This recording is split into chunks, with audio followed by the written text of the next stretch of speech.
Hola, feliz día para todos. Bienvenidos a su primer podcast de su canal de YouTube Fuera del Terreno, el primero de 2023. En este escenario de conversación que vamos a tener, o de análisis particularmente de mi parte, voy a conversar sobre lo que le he venido comentando en las redes sociales, que tiene que ver con yo no diría el nuevo sistema, aunque han habido variaciones en el tema salarial, sobre todo lo que es el salario mínimo, los incrementos anuales que va a tener el salario mínimo. Se eliminó el bono por retención, algo importante que vamos a tocar acá, y hay consideraciones que tienen que ver con los Super 2, con los arbitrajes, que todo desenfoca, o mejor dicho, todo enfoca en lo mismo, que es el tema salarial. Vamos entonces a conversar hoy, como lo dice el nombre del capítulo, no es un novedoso sistema porque tiene tiempo sucediéndose, pero creo que las mismas condiciones que hoy operan en el nuevo CBA, aparte de eso, la aglomeración de tanto talento dentro de un estrato de salarios cuyo efecto sobre este P2 salary o salario P2 es importante. Entonces, considero que tiene una relevancia que debe ser mencionada, que debe ser analizada, pero por sobre todo es algo que nos va a permitir reconocer muchas de las, características que no son perceptibles con el performance del jugador, sino parte de lo que la gerencia pudiera opinar sobre lo que es él como jugador y lo que le puede aportar al equipo. Es decir, quienes lleguen a acuerdos con este tipo de cláusula, con este tipo de convenimiento o special covenant, como pudiéramos llamarlo, son jugadores que tienen un concepto bien definido dentro de la estrategia del club. Por eso es importante que hoy le prestemos atención al podcast, entendamos un poco más de cómo se juega béisbol fuera del terreno, y vamos a comenzar por analizar un concepto que no me agradó, pero que es un concepto que lo puedes conseguir en las redes sociales porque es emitido por una persona, importante a nivel de lo que es el medio del béisbol, tiene sus seguidores, pero hace un concepto que yo me voy a permitir, con todo respeto, rechazarlo y explicar por qué. Entonces vamos a comenzar leyendo lo que esta persona considera que es un salario P2. ¿Okay? Vamos a comenzar por allí. En el transcurso del podcast yo iré adentrándome un poco más en lo que es el concepto. Esta persona dice, el salario P2, y disculpen que voy a leer textualmente,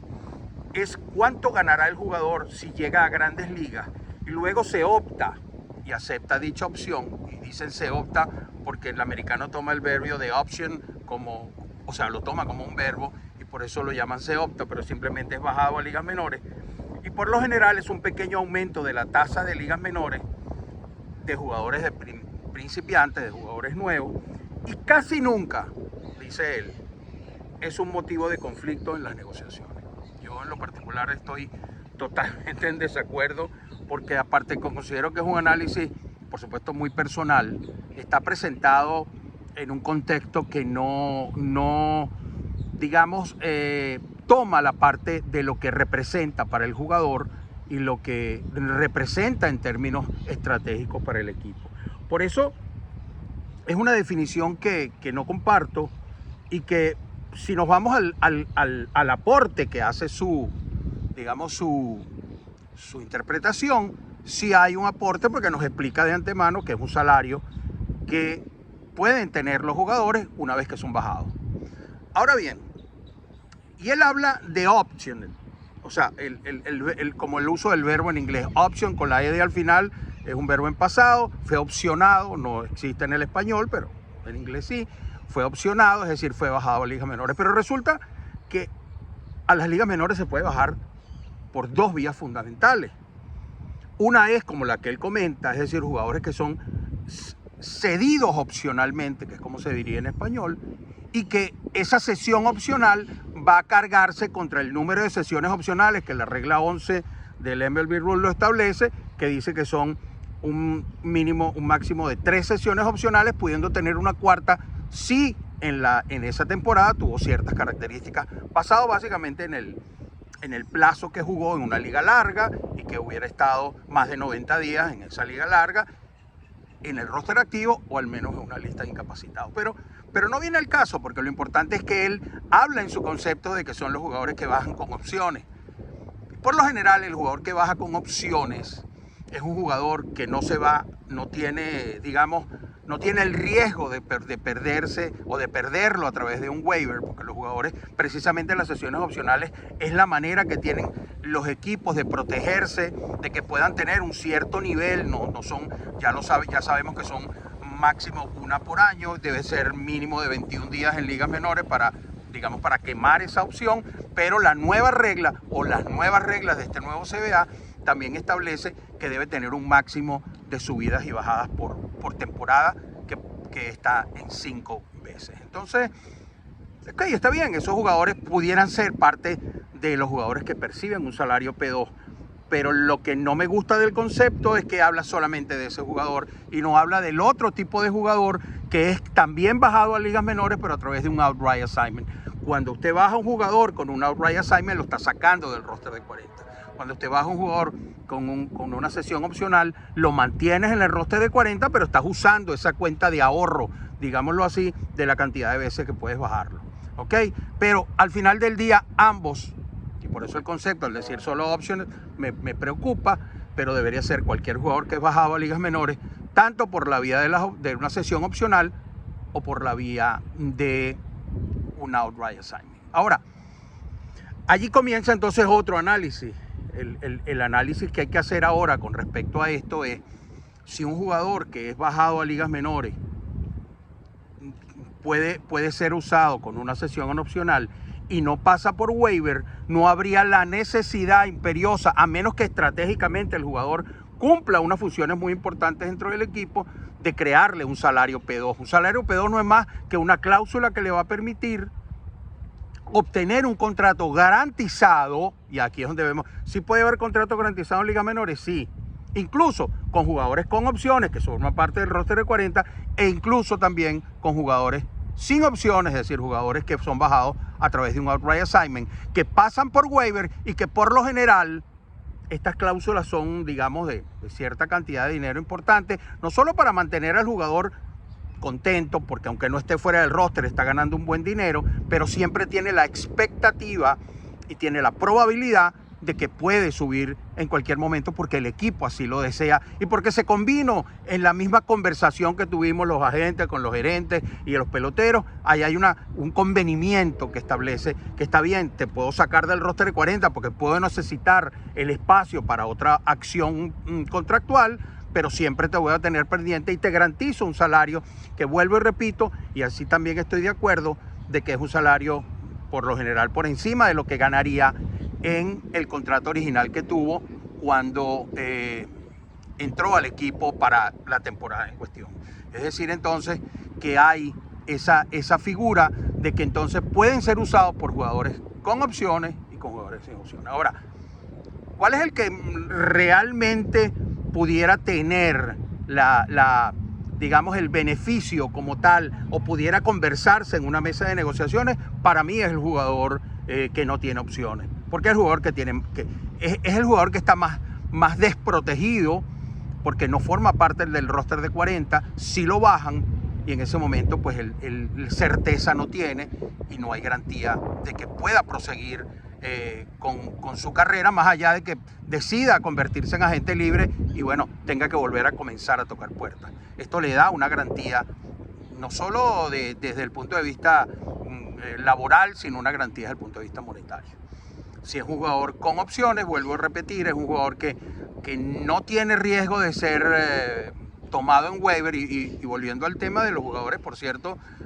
sin opciones, son jugadores que con un contrato garantizado de cierto nivel salarial importante pudieran ser jugadores no apetecibles en el waiver, y por eso pudiéramos entender por qué a este jugador, siendo importante, siendo un buen jugador, lo pusieron en asignación o le dieron un outright assignment y no lo tomaron en waiver. Bueno, posiblemente porque tenga un salario P2 que le permita a él y le exija al equipo que lo toma una garantía salarial por el resto de la temporada, que no solo es completa, así lo dejen libre, sino que puede ser un monto que ellos por lo general no están acostumbrados a pagar en ligas menores.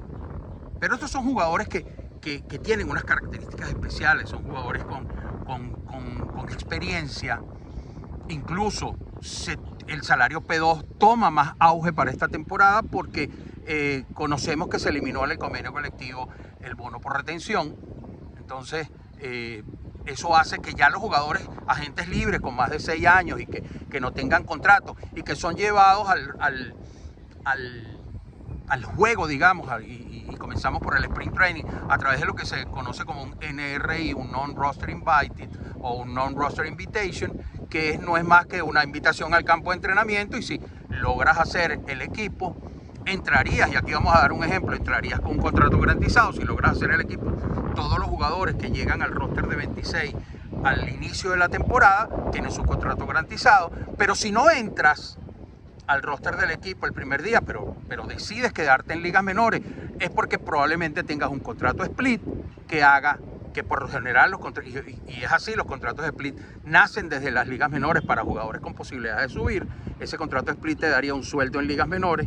que lo tomarías si logras, o sea, si no haces el equipo de ligas mayores y comienzas por debajo, y un sueldo cuando subas a ligas mayores.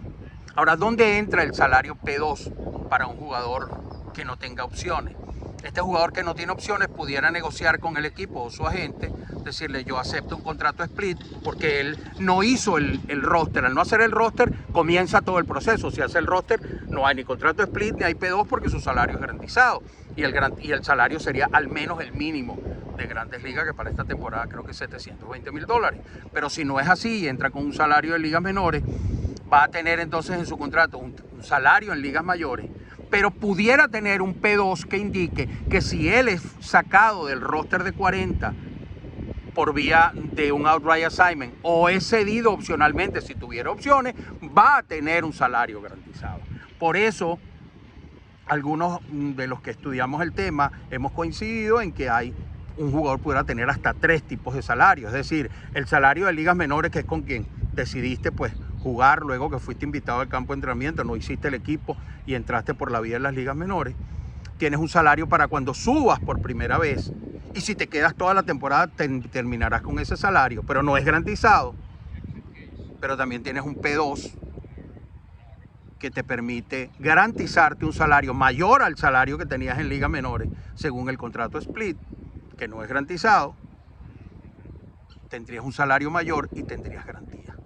Eso es lo relevante de este tipo de situaciones. Ahora, ¿a quién le conviene el equipo? Y ahí es donde estoy también en desacuerdo con la persona que escribió el concepto con que iniciamos el podcast, cuando dice que son situaciones, le resta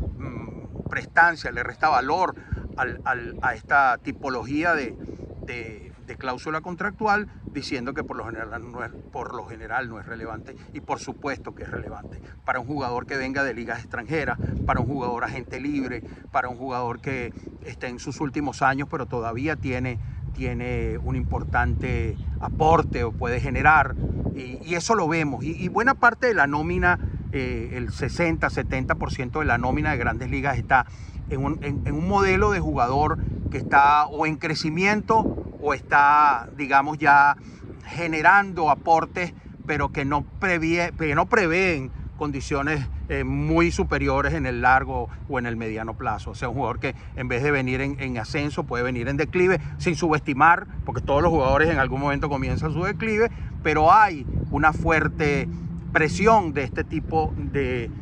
demanda de estos jugadores en las Grandes Ligas. Si no, revisen cuántos jugadores invitan a los campos de entrenamiento, cualquier cantidad de jugadores. Y es importante también hacer ver que a partir de este convenio colectivo, ya al garantizarse a partir de esta temporada todos los preacuerdos de arbitraje, porque hasta la temporada pasada tú podías haber incluso ido a arbitraje, haber ganado el arbitraje, o haber llegado a un preacuerdo y todavía, si no haces el roster de 26, no tienes salario garantizado. A partir de esta temporada y en una gran acción contractual del sindicato, se logró garantizar los preacuerdos de arbitraje y los acuerdos, por supuesto, de arbitraje. Eso hace que el panorama para aquellos que están siendo invitados al roster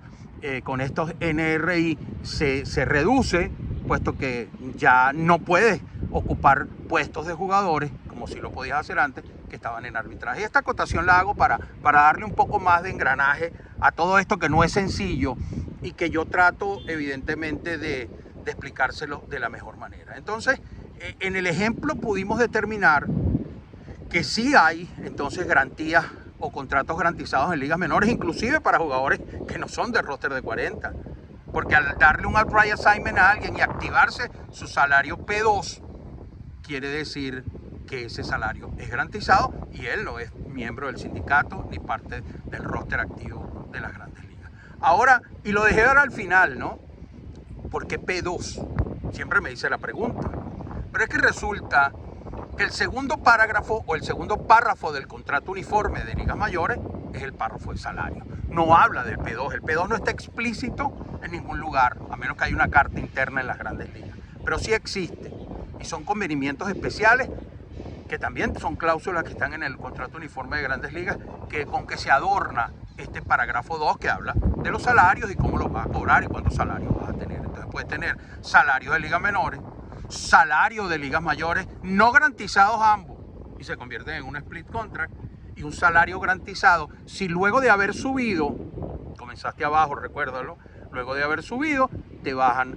y te desincorporan del roster de 40. Si no te desincorpora, pero eres bajado después de haber sido subido, pues también puedes,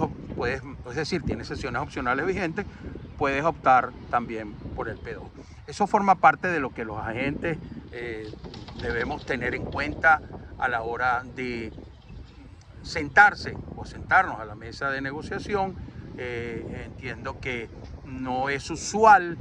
para el verbo popular, pero los agentes, los gerentes, por supuesto, manejan este tema. Pero para mí siempre fue un motivo interesante de descubrir lo que hoy les estoy mencionando. Es el tema de por qué le restan importancia a algunos autores, quizás porque no han profundizado, quizás porque cuando lo dijeron no habían venido los cambios que se han suscitado en las grandes ligas, no solo a nivel de lo que es la dinámica de la estrategia salarial, sino a nivel de los cambios que hubo en el nuevo CBA, como les dije, eliminando los bonos por retención,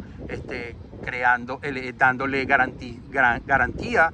a los preacuerdos de arbitraje, a los acuerdos de arbitraje que dejaban un espacio importante a la hora de tomar decisiones antes de comenzar la temporada. O sea, muchos jugadores, recuerdo Andy Chávez fue uno que llevó un preacuerdo de arbitraje y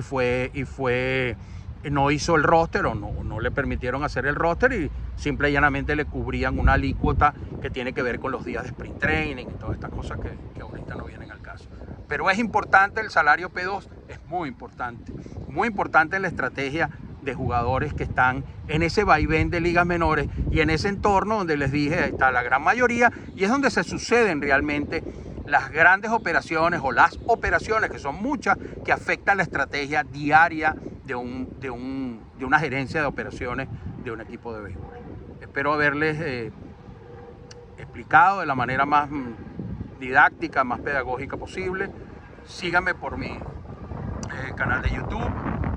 Fuera del Terreno. Síganos por nuestras redes sociales, @9, el número 9 Stars Agent. Y cualquier duda, pues por supuesto, estoy siempre a la orden para resolvérselas o para aclarárselas, tanto por Twitter como por Instagram. Muchísimas gracias y de nuevo feliz día para todos.